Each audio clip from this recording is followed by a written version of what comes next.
나를 지으신 이가 하나님, 나를 지으신 이가 하나님,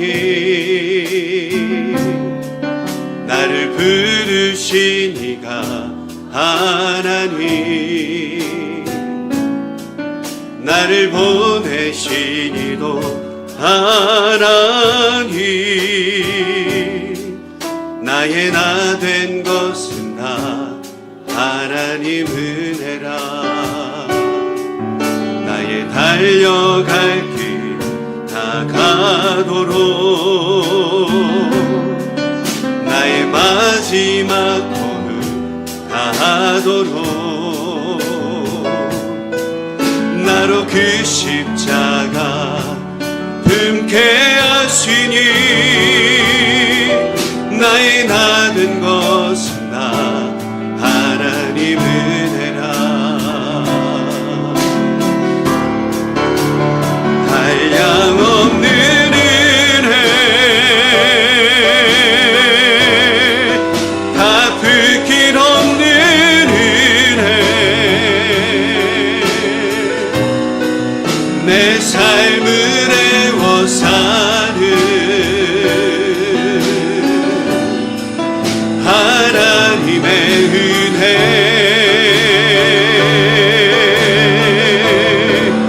나 주저함 없이 그 땅을 밟음도 나를 붙드시는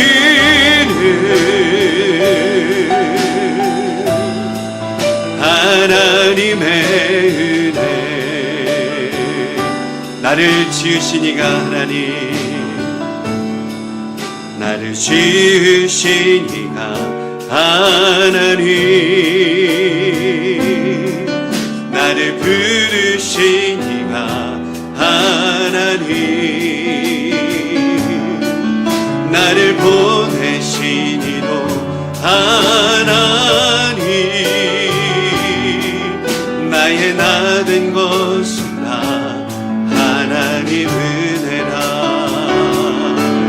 나의 달려갈 길 다 가도록,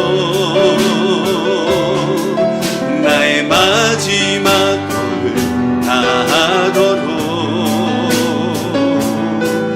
나로 그 십자가 품게 하시니, 나의 나 된 것은 다 하나님 은혜라. 한량없는 은혜, 갚을 길 없는 은혜, 내 삶을 애워 사는 하나님의 은혜,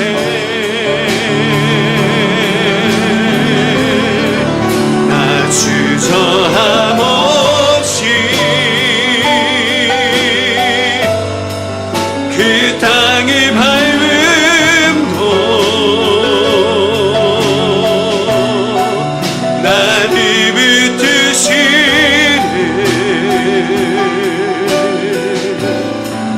하나님의 은혜.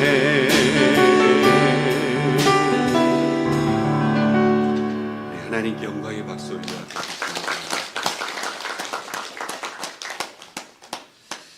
오늘도 우리를 지으신 이는 하나님이신 줄로 믿습니다.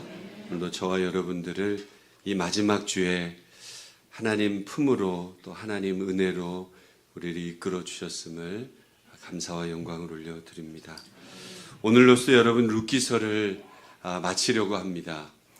룻이 보아스와 결혼을 해서 오벳을 낳는 내용이 오늘 본문 말씀의 내용입니다. 둘이 결혼해서 낳은 오벳의 아들이 이새가 되고 이새의 아들이 다윗이지요. 그리고 예수님은 다윗의 후손으로 오시게 되어집니다.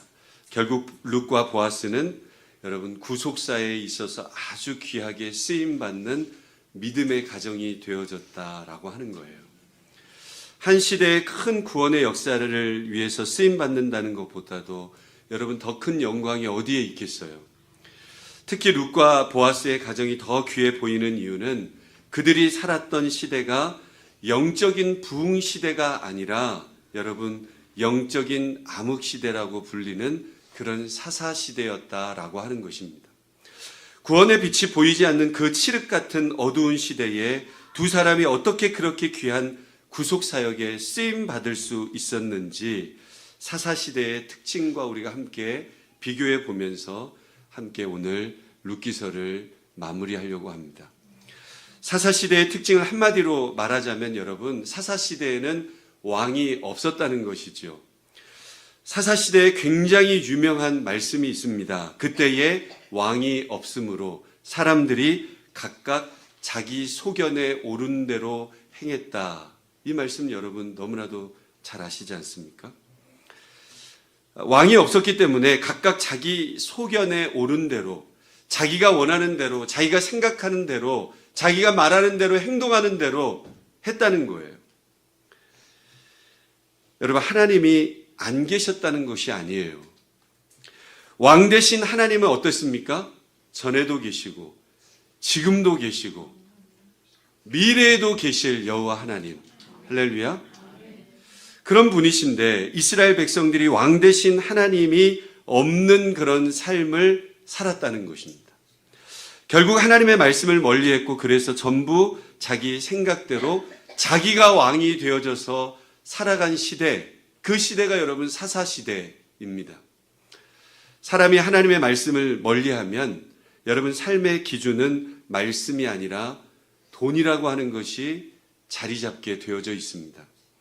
모든 결정과 선택의 기준이 돈이 되었던 시대가 바로 사사시대였어요. 성경은 그런 사사시대의 구체적인 모습을 한 가정을 통해서 우리에게 보여주었는데 우리가 계속해서 살펴보았듯이 그 가정이 바로 엘리멜렉이라고 하는 사람의 가정이에요. 그래서 룻기 1장을 시작하자마자 엘리멜렉의 가정이 약속의 땅인 가나안 땅에 임한 흉년을 피하기 위해서 어느 땅으로 이주를 합니까? 모압이라고 하는 땅으로 이주해서 가버립니다.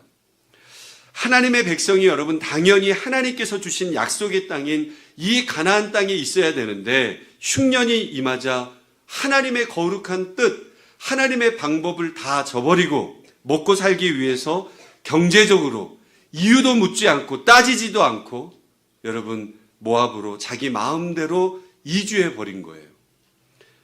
다시 말해서 물질과 풍요를 쫓아서 자기 마음대로 이사했다는 거예요.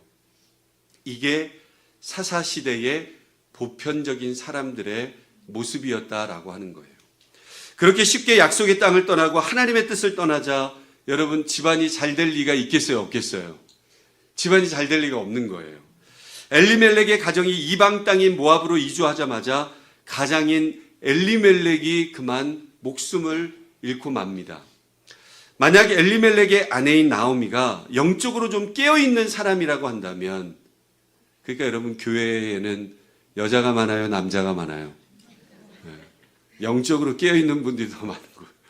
그러니까 여러분 이 나라 민족과 전 세계 열방이 그 엄마들의 헌신과 그 기도로 여러분 살아나는 거 아니겠습니까? 영적으로 나오미가 깨어있는 사람이라고 한다면 남편이 여러분 목숨을 잃었어요. 죽었어요. 그러면 어떻게 해야 돼요? 깨달아야 되지 않겠습니까? 눈치를 채야지요. 아, 지금 이것은 분명히 뭔가 잘못되어 가고 있구나. 우리가 뭔가 하나님의 뜻을 지금 떠나서 살고 있구나. 하나님이 지금 이 모습을 너무너무 기뻐하시지 않는 것 같다. 하고 여러분 유턴을 딱 해가지고 다시 약속의 땅인 어디로? 베들레헴으로, 고향으로 돌아갔으면 너무 좋겠지만 사사시대 이스라엘 백성들은 그 정도의 영적인 감각이 그들 가운데 있지 않았다라고 하는 거예요. 그러니까 여러분 사사시대가 영적으로 자기들의 소견에 옳은 대로 행하고 말하는 그런 영적인 암흑시대였다라고 하는 거예요. 남편이 죽었음에도 불구하고 아내 나오미는 모압 땅에 그대로 살면서 이제 두 아들을 그곳 이방 여인들과 결혼을 시킵니다. 하나님께서는 분명히 율법을 통해서 하나님의 백성들이 이방 족속들과 통혼하는 것을 그 당시에 금지하지 않았습니까? 율법을 통해서. 나오미는 하나님의 말씀을 또 어기고 거기에서 이방 여인들에게 자신들의 두 아들을 결혼시킨 거예요. 이게 여러분 무슨 모습이다? 사사시대의 영적인 모습이었다라고 하는 거예요. 하나님의 말씀과 전혀 무관한 삶을 사는, 이사도 자기들 마음대로 하고 결혼도 마음대로 시키고 자기들 마음대로, 하나님의 말씀은 전혀 마음에 염두에 두지 아니하고 자기 마음대로 살고 이사가고 결혼하고 자신들의 마음대로 행동하는 그 모습이었다는 거예요. 그래서 결과가 어떻게 됐는가? 결혼한 두 아들들이 자식 한 명도 못 낳은 채 어떻게 됩니까? 죽게 되어집니다. 한 집안의 남자들이 다 어떻게 된 거예요? 다 없어지고 다 죽게 되어진 거예요. 이제 엘리멜렉 가문의 남자는 한 사람도 없고 여자 과부 셋만 남게 되었습니다. 대가 끊길 위기가 되어졌지요. 그러니까 여러분, 그 당시에 그 가문에 아들이 없다는 것은 무슨 말이에요? 미래가 없다, 그 말이에요. 미래가 없다. 성경은 미래와 소망이 보이지 않는 이 엘리멜렉의 가정을 통해서 그 사사시대 당시 이스라엘의 상황이 어떠했는가, 이것을 우리에게 말씀해주고 보여주고 있는 것입니다. 사사시대 때 이스라엘의 상황이 여러분 꼭 그랬어요. 하나님의 말씀을 멀리하고 오직 죄악으로만 가득했던 이스라엘 백성들의 삶은 결국 아무런 소망도 없고 아무런 미래가 보이지 않는 그런 엘리멜렉의 집안과도 같은 그런 모습이었다라고 하는 거예요. 룻기는 그런 절망 가운데의 상황에서 오늘 시작이 되어지고 맞춰지는 것입니다. 그런데 은혜가 풍성하신 하나님께서 거의 여러분 어떻게 보면 쑥대밭이 되어진 거잖아요. 가정이. 그런 쑥대밭이 돼버린 엘리멜렉의 가정에 개입해 하셔가지고 쓰러져 가는 그 엘리멜렉의 가문을 어떻게 하십니까? 이렇게 세우시는 거예요. 그 시작점이 되는 사람이 룻이라는 여인이에요. 시어머니 나오미가 남편과 두 아들을 잃고 두 며느리에게 이제 너희들 각자의 집으로 돌아가라, 그렇게 얘기를 해요. 내 아들들이 다 죽었기 때문에 이제 너희들도 앞으로 먹고 살고 새로운 남편들도 만나야 되고 너희들이 새로운 삶을 펼쳐 나아가야 되지 않겠느냐. 너희들도 너희 집으로 돌아가라. 나는 신경 쓰지 말아라. 나 모실 필요 없다. 이렇게 얘기한 거예요, 나오미가. 자유를 줬습니다. 그럴 때 여러분, 첫 번째 며느리 오르바는 어떻게 했습니까? 아이고, 예, 잘 알겠습니다. 시어머니 말씀 제가 잘 따르겠습니다.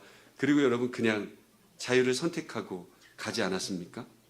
근데 여러분, 룻은 어떻게 했습니까? 룻은 시어머니 나오미의 곁에 그대로 남는 거예요. 남았던 이유가 굉장히 중요한데 룻기 1장 16절에 보니까 룻이 이런 고백을 하면서 저는 시어머니를 떠나지 않겠습니다라고 고백을 하지 않습니까? 후반절에 보면 어머니의 백성이 나의 백성이 되고 어머니의 하나님이 내 하나님이 되어집니다. 이것은 굉장히 중요한 고백이에요. 어머니의 하나님이 내 하나님이 된다.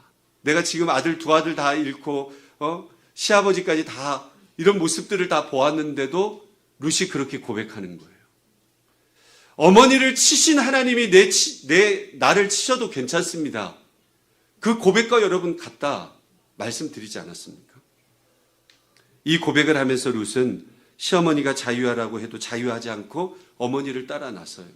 그래서 결국은 어머니 나오미를 따라서 약속의 땅인 베들레헴으로 돌아오게 되어지죠. 그 시대 당시 사람들의 삶의 기준은 여러분 돈과 편안함이었어요. 돈과 편안함. 그게 모든 선택과 결정의 기준이었습니다. 그래서 약속의 땅을 버리고 힘들고 어려우니까 모압 땅으로 여러분 이사한 거 아니겠습니까? 이주한 거잖아요. 그것 때문에 하나님의 말씀을 무시하고 여러분 어떻게 됐습니까? 이방 여인들과 결혼한 거 아닙니까? 그런데 룻은 시어머니가 가라고 하면 여러분 한번 생각해 보세요. 가라고 하면 어때요? 시어머니 품에서 여러분들 갈 거예요, 안 갈 거예요? 대부분 가지 않겠어요. 가라고 하면 가겠습니다. 이렇게 하지 않겠어요? 절호의 찬스 아닙니까? 그때 여러분 떠나면 두 가지를 얻게 돼요. 첫 번째로는 자유를 얻게 돼. 자유, 그죠? 나 자유 얻었네, 너 자유 얻었네, 우리 자유 얻었네. 그건 아닙니다, 그죠? 주님 안에서 자유를 얻어야 돼. 편하게 된다는 거예요. 두 번째로는 시어머니는 다시 베들레헴 땅으로 돌아가야 되는데 베들레헴에는 여러분 기근이 심하다. 어려운 땅으로 가는 거예요. 가고 싶겠어요? 자유하고 싶고 풍요롭고 싶은데. 다시 말해서 시어머니와 헤어지면 풍요와 편안함을 얻을 수 있는데 룻이라는 여인은 어머니의 하나님이 나의 하나님이 됩니다. 어머니를 치셨는데 그 치신 하나님이 우리의 모든 삶을 이끌어 주실 것입니다. 나를 치셔도 괜찮습니다. 그 얘기예요. 하나님의 말씀을 붙잡고 그 하나님을 의지하면서 내가 시어머니를 모시겠습니다. 이렇게 고백하는 거예요. 룻의 고백이. 룻은 하나님을 붙들었던 인생이었고, 여러분 오늘날로 말하자면 약속의 말씀을 붙드는 인생이 룻의 인생이었다는 거예요. 여기서부터 여러분 어때요? 하나님의 말씀을 붙들면 반전의 역사가 반드시 일어납니다. 한 사람이 하나님의 말씀을 붙잡고 그 말씀대로 살아갈 때부터 그의 삶과 그의 가정과 더 나아가서 어떻게 돼요? 전 인류의 구속의 역사에 대반전이 일어나더라라고 하는 거예요. 룻이 그렇게 시어머니 나오미를 떠나지 않자 결국 나오미는 며느리를 데리고 베들레헴 약속의 땅으로 돌아오게 되고, 그 결과 여러분 누구를 만납니까? 멋진 남자 보아스를 만나지 않습니까? 우리 자녀들이 이런 사람 만나야 돼. 할렐루야. 하나님의 말씀을 붙잡는 자에게 하나님은 여러분 분명히 하나님의 말씀을 붙잡잖아요. 내가 어떤 상황 속에서 하나님의 말씀을 붙잡잖아요. 하나님께서 만남의 축복을 주세요. 이때 시어머니 나오미는 고엘 제도라고 하는 하나님의 말씀의 법을 붙들면서 뒤에서 며느리를 코치합니다. 인생의 실패와 고난을 통해서 시어머니 나오미도 여러분 깨달은 게 많지 않겠어요? 남편도 잃어버리고 자녀들도 잃어버리고, 내가 이렇게 사는 게, 이게 이렇게 사는 게 잘나는 게 아니구나. 그것을 깨닫게 되어져요. 배운 거예요. 내가 붙들고 의지해야 될 것은 하나님의 거룩하신 말씀밖에 없다. 이것을 여러분 나오미도 깨닫게 된 거예요. 그래서 며느리 룻이 보아스와 교제를 시작할 때부터 하나님의 율법 중에 고엘 제대로 가는 그 말씀을 붙잡고 뒤에서 코치를 해주는 거예요. 구약 율법에 보면 신명기 25장에 고엘 제도라고 나옵니다. 고엘 제도는 여러분 친족 제도예요. 말씀드렸죠. 이름 그대로 친족을 서로 책임져 주는 그런 제도입니다. 예를 들어서 룻과 같은 경우는 남편이 죽어서 대가 끊길 상황이에요. 미래가 없어요. 그런 경우에는 가까운 친족들 중에서 어느 한 사람이 결혼을 통해서 이 미망인이 대를 이을 수 있도록 책임져 주는 것이 고엘 제도예요. 율법이었습니다.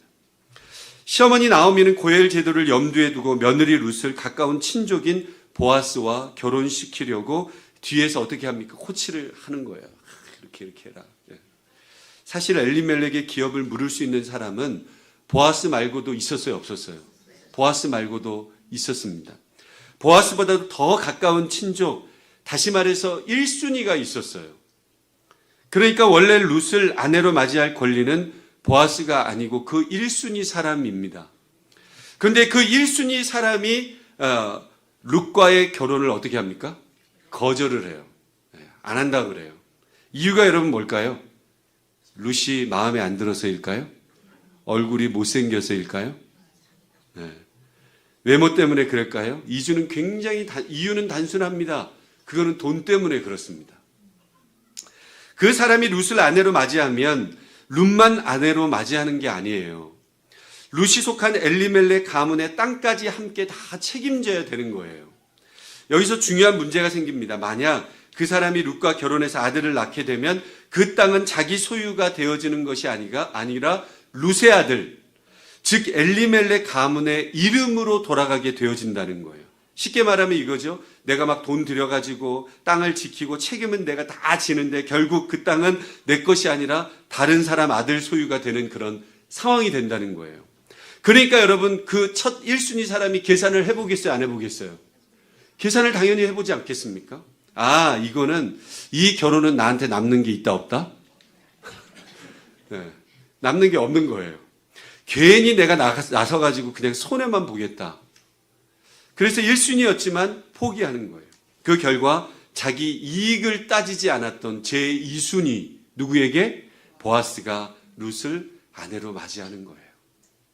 그러면 보아스는 그런 계산을 할 줄 알았을까요? 몰랐을까요? 보아스가 멍청한 사람입니까? 그렇지 않잖아요. 알지 않았겠어요? 보아스가 그런 계산을 왜 못했겠어요? 그런데 룻을 아내로 맞이했던 이유는 그러면 무엇일까? 고엘 제도라고 하는 것은 내 이득을 챙기자고 하는 제도가 아니라 대가 끊길 위기에 있는 친족들을 어떻게 해라? 섬기고 돌보아 주라. 이게 여러분 고엘 제도의 뜻 아닙니까? 그러니까 보아스는 하나님의 율법 그대로 대가 끊길 저 가문, 저 미망인을 위해서 자신이 헌신한 것이죠. 부자잖아요. 할렐루야. 그래서 뻔히 그렇게 계산이 나오지만 그 여인을 불쌍한 마음으로 거두어 주게 된 거예요. 그래서 결국 여러분 이 보아스와 룻은 어떻게 됩니까? 예수님의 조상이 되어지는 반열에 서게 되어지지 않습니까? 아까 1순위였던 그 남자는 세상적으로 머리 굴리다가 어떻게 됐어요? 네, 놀라운 축복을 놓치게 되었어요. 우리는 이 모습을 통해서 대조되는 모습을 보게 되어집니다. 1순위였던 사람은 모든 선택과 판단의 기준이 여러분 무엇이었습니까? 이익이었어요. 돈이었습니다. 소위 말해서 금전적으로 이익이 되어지면 달려들고 금전적으로 이익이 되어지지 않으면 그냥 차버리는 그런 선택의 기준이 여러분 오직 이익이었고 돈이었다는 거예요. 그런데 보아스는 다르죠. 선택의 기준이 여러분 무엇이었어요? 하나님의 말씀이었어요. 아멘이십니까? 불쌍한 자를 도울 줄 알고 거둘 줄 알고 내게 설령 세상적으로 내가 득이 되지 않고 오히려 내가 뭔가를 줘야 되는 그런 상황이 될지라도 여러분 보아스는 하나님의 말씀에 순종했다 그 말입니다. 제가 여러분들에게 무슨 말씀을 드리려고 하느냐면 그 영적인 암흑시대의 영적 반전의 역사가 어디서부터 시작되었는가 이것을 우리는 반드시 알아야 된다는 거예요. 세상적으로 손해볼 것을 감수하고 거룩하신 하나님의 그 말씀을 붙들기 시작할 때에 그래서 룻 여러분 시어머니가 룻에게 너네 집으로 돌아가라 했을 때 여러분 만약에 룻이 풍요와 편안함이 기준이었다면 어떻게 했겠어요? 바로 돌아가지 않았겠어요? 그런데 시어머니를 따라가면 육체적으로 힘들어요? 안 힘들어요? 보잖아요. 이삭 죽고 힘들잖아요. 어렵잖아요. 그리고 시어머니 섬겨야 되고 다 알고 있지만 그러나 당신의 하나님이 나의 하나님이 되리이다. 이렇게 고백하면서 하나님을 붙잡고 간 거예요. 소위 말하자면 세상적으로는 여러분 세상적으로는 볼 거 하나도 없지만 손해볼 거 다 알지만 하나님 말씀 붙잡고 나아가는 룻의 모습이에요. 또 나오미도 과거에는 하나님의 말씀과 상관없는 삶을 살았지만 처절한 실패와 고난을 경험하고 나서부터는 고향 베들레헴으로 돌아와서는 고엘제도 하나님의 말씀을 붙잡기 시작했다는 거예요. 그리고 보아스라는 남자도 여러분 어땠습니까? 실리를 따졌어요? 실리를 따지지 않았습니다.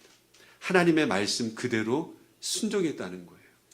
잘 보십시오. 손해볼 것을 감수하고 하나님의 말씀에 순종하는 세 사람의 순종이 모여가지고 결국 여러분 새로운 구원의 구속의 역사가 열리더라는 거예요.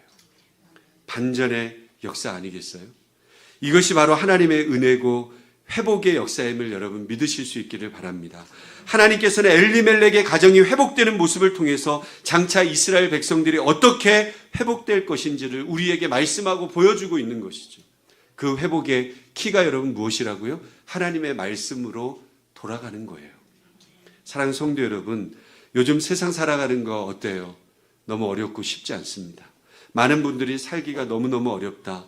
경제적인 현실만 보아도 그렇지 않습니까? 물가는 오르고 삶은 점점 팍팍해지고 가계의 부담은 줄어들 기미가 보이지 않고 앞으로의 경제 상황에 대해서도 불안을 전망하는 사람들이 많아요. 아니면 희망을 말하는 사람들이 많습니까? 불안하잖아요. 경제도 불안하고 내일을 생각하면 마음이 너무너무 무거운 사람들이 많이 있습니다. 경제적인 문제만 그렇습니까? 국제적인 정세 역시 다 불안정해요. 전쟁과 분쟁의 소식이 계속해서 들어오고 한반도를 보십시오. 핵으로 인해가지고 김정은이 강대상에 죄송합니다. 그 정권이 잘 무너져야 되는데요. 그렇죠? 한반도의 그런 모습들을 생각하면 마음이 아프고 어려움이 분명히 있지 않습니까? 미국 땅도 여러분 마찬가지죠. 세상은 어디로 흘러갈지 쉽게 예측할 수 없는 그런 방향으로 지금도 계속해서 움직이고 있다는 거예요.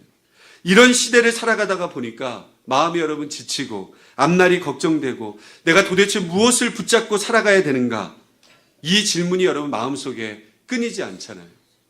바로 이런 그때에 우리는 세상이 주는 소식이 아니라 여러분 하나님께서 주시는 말씀을 붙잡아야 될 줄로 믿습니다.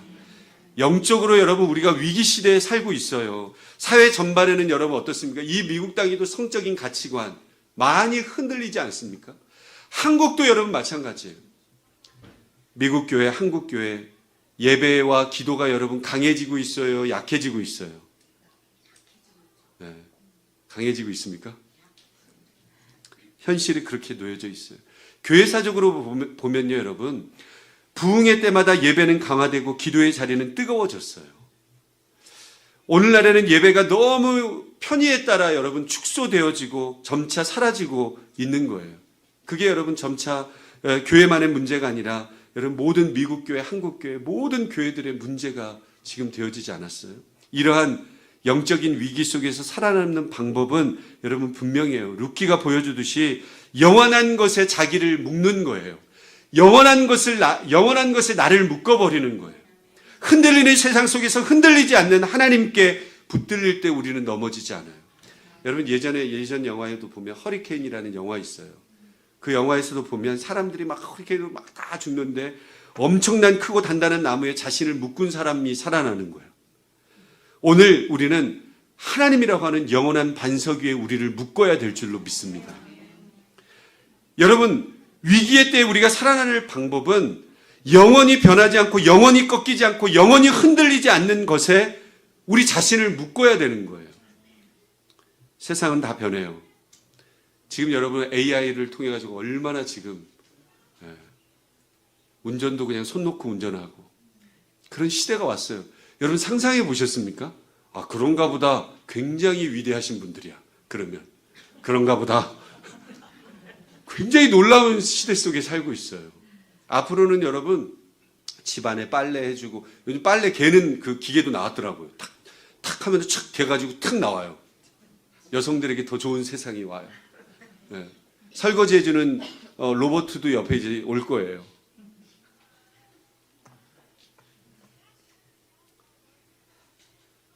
근데 여러분 그것도 다 썩어지고 없어질 것입니다. 여러분 믿으십니까? 여러분 영원한 것 절대 변하지 않는 것이 있으니 그것이 하나님의 말씀이에요. 다른 것들은 다 썩어지고 없어지는데 여러분 영원히 썩지 않고 변하지 않을 것이 하나님 말씀. 여러분 쓸데없는 비트코인 거기에 막 집중해가지고 관심 갖고 그런 데다가 여러분 인생 투자하지 마십시오.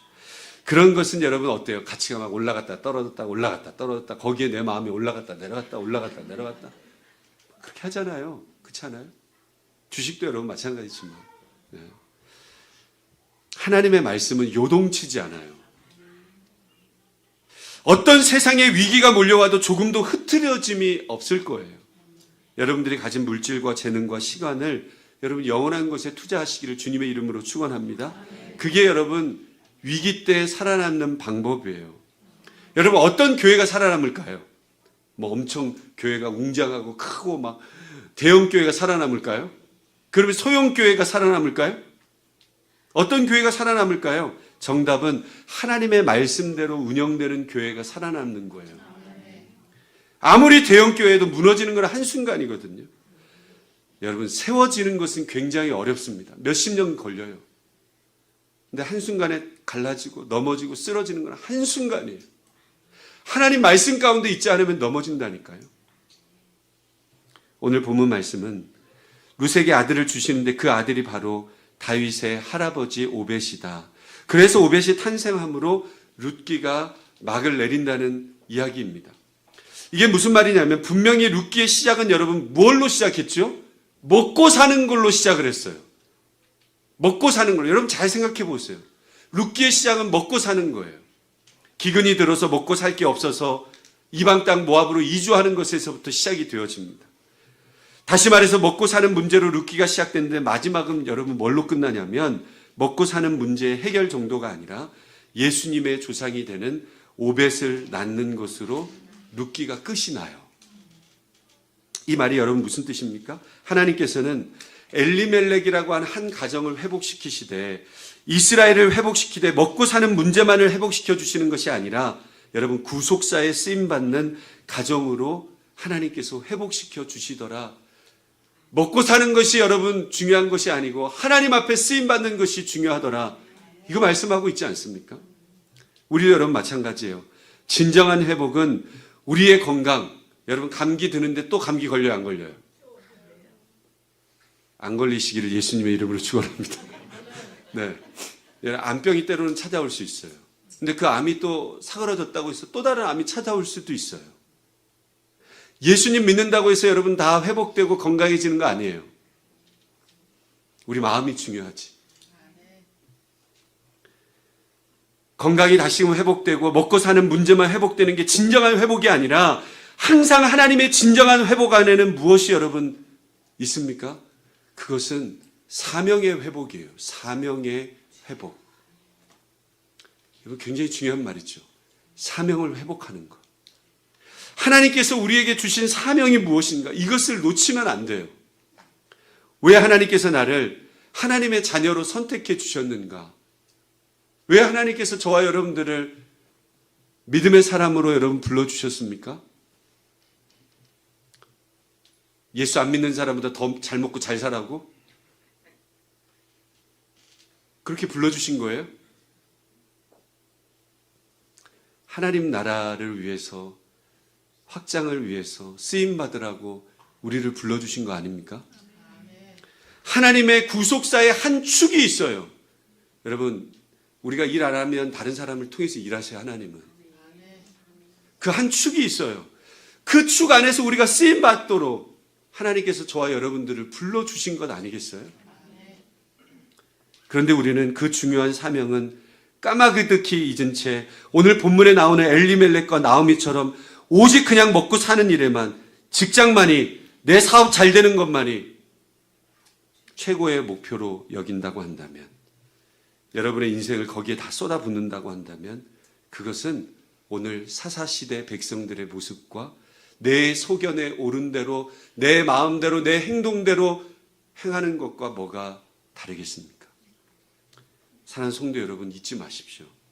사명을 놓치는 순간 우리의 신앙의 모습도 다 가라앉아 버려요.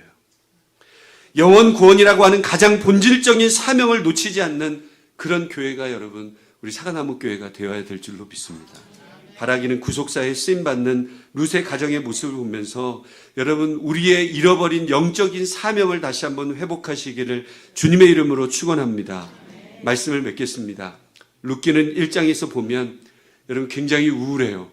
3명의 장례식으로 시작이 되어집니다. 엘리멜렉이 죽고 두 아들이 죽습니다. 3 남자의 장례식으로 이야기가 시작되어져요. 그래서 마지막에는 뭘로 끝나느냐? 한 쌍의 결혼식으로 끝나요. 보아스와 룻이 축복 가운데 결혼하고 그로 말미암아 시어머니 나오미의 텅 빈 가슴은 어떻게 돼요? 기쁨으로 가득 넘치게 되어지고, 그리고 그녀의 빈손에는 새로 태어난 아기 손주 오벳이 들려지는 그런 이야기로 끝나지 않습니까? 그래서 룻기 첫 장은 온통 여러분 장례식, 울음바다였는데 장례가 3건이나 터졌으니까 마지막 장에는 베들레헴이라고 하는 작은 마을이 한 커플의 결혼과 한 아이의 탄생으로 여러분 기쁨으로 가득해지는 이야기로 룻이 끝나요. 여러분, 이게 은혜의 반전인 줄로 믿으시기를 바랍니다. 분명히 최악의 상황에서 시작했는데 최상의 결과로 끝이 났다는 거예요. 이게 여러분 반전이에요. 이게 룻이 우리에게 주는 최고의 메시지입니다. 아무리 지금 우리 상황이 힘들고 어렵고 우리 가정이 뭔가 잘 풀리지 않고 어려움 가운데 있다 할지라도, 왜 이렇게 꼬이지? 지금 내 상황이 룻기 1장과 같은 상황이라 할지라도 우리가 다시 하나님의 거룩한 말씀을 선택하고 그 말씀을 붙잡으면, 돌아가면 하나님께서는 놀라운 영적인 반전을 분명히 준비하시고 계심을 저는 믿습니다. 이제 한 해의 끝이에요. 여러분, 우리는 또 새해를 여러분 맞이하지 않습니까? 정말 2025년도 남들은 다 위기 힘들고 어렵다. 그럴 때 여러분 떠오르는 인생이 되기를 원하세요? 네? 위기가 다 똑같은 위기가 아니라는 거예요. 위기 가운데도 오히려 떠오르는 인생들이 분명히 있고요. 떠오르는 가정들도 분명히 있고요. 떠오르는 교회들도 있어요. 아무리 경기 불황이라고 해도 손님이 줄 서는 데는 있습니다. 아무리 요즘 교회가 안 된다고 해도 계속 성장하는 교회가 있습니다. 위기가 다 똑같은 위기가 아니에요. 하나님께서 여러분 은혜의 모습으로 밀어주시면 위기의 상황 가운데 떠오르는 가정도 있고 교회도 있고 우리의 모습도 있다는 것을 놓치지 않기를 소원합니다. 그 핵심이 여러분 뭐예요? 말씀으로 돌아가는 것입니다. 이 연말에 제가 여러분들에게 계속해서 반복해서 힘써 외치고 싶은 것이 뭐냐? 여러분 목회도 마찬가지고 여러분 가정도 마찬가지고 여러분들이 하고 있는 일도 마찬가지입니다. 여러분 우리 모두가 하나님의 거룩한 말씀으로 돌아가야 돼요. 손해볼 것을 각오하고 말씀으로 돌아갈 때 그때부터 하나님께서 일하기 시작한다니까요. 우리는 손해 안 보고 하려고 그래요. 손해 보십시오. 손해 보셔야 돼요. 그래야 하나님이 일하신다니까요. 말씀으로 돌아가고 그리고 죽으면 죽으리라 이 마음으로 말씀 그대로 순장할 때 하나님께서 여러분 내가 죽는다 그러는데 나 죽기까지 내가 주님 말씀을 붙들고 살아간다 그러는데 하나님이 죽이시겠어요? 그런 하나님이라면 여기서 제가 여러분 하나님 믿지 말라 그래요. 그런 하나님 아니세요. 우리가 죽으면 죽으리라 하나님 말씀 앞에 믿음으로 나아가는데 왜 하나님이 우리를 버리셔요? 안 버리세요. 그런 하나님 아니세요. 오히려 떠오르게 하시고 그 가정을 그 사람을 구속사의 중요한 한 축으로 쓰신다는 사실을 믿고 순종하는 저와 여러분의 삶이 다 되실 수 있기를 주님의 이름으로 축원드립니다. 우리 다시 한번 찬양할까요? 시간이 조금 되었지만 우리 함께 찬양하고 기도하겠습니다.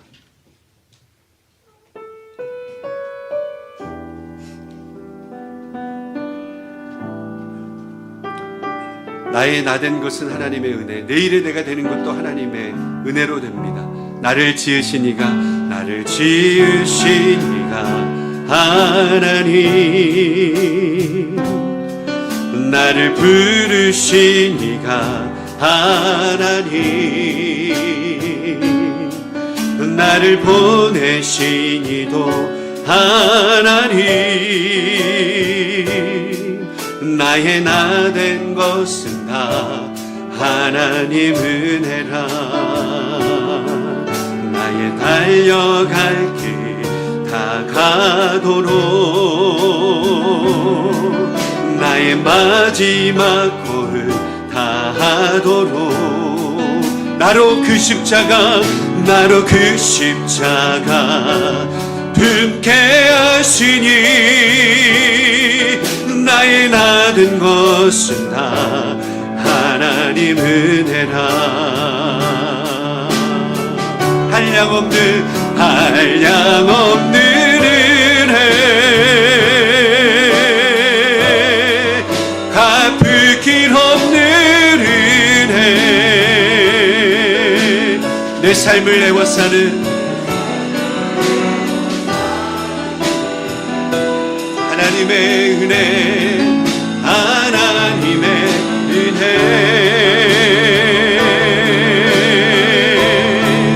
나 주저함 없이 그 땅을 밟음도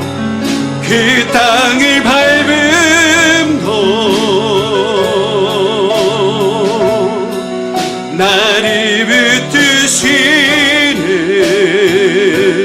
하나님의 은혜. 하나님, 우리 결단하는 마음으로 우리 다 함께 자리에서 일어나셔서 나를 지으신 이가 하나님, 나를 지으신 이가 하나님, 나를 부르신 이가 하나님, 나를 보내신 이도 하나님, 나의 나된 것은 나 하나님 은혜라. 나의 달려갈 길 다가도록 나의 마지막 꿈을 다하도록 나로 그 십자가 품게 하시니 나의 나 된 것은 다 하나님 은혜라. 한량없는 은혜, 한량없는 은혜, 갚을 길 없는 은혜, 내 삶을 애워사는 하나님의 은혜,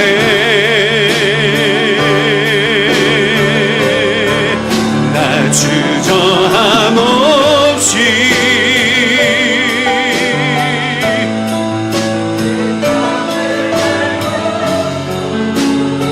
주님 나를 붙드시는